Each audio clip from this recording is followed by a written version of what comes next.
Welcome, today in front of me VIVO IQOO 5 Pro, and I'll show you how to hide photos in gallery on this device. So let's just first open the gallery or albums application, and for example we want to set as private these 3 photos. For example, there's 3 ones. Select them, then click here to add to, and after that click here to file save. Now just tap here to move in, click yes, I agree, draw your password or just enter the pin code. Here you can say, just after that find this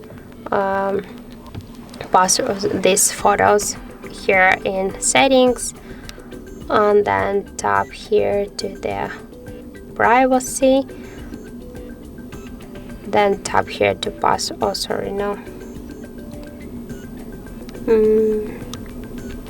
We should find here the file manager on the home screen, and after that we can see here the file save icon. Just add here passcode, draw the pattern here, click cancel, and here we have these 2 pictures. If you want to unhide them, just select them and click here move out, and just for example to original directory. And now one will activate we'll just launch our regular camera, so we can see here the 3 photos again. So that's it. Thank you for watching, and if you found this video helpful, don't forget to leave a like, comment, and to subscribe our channel.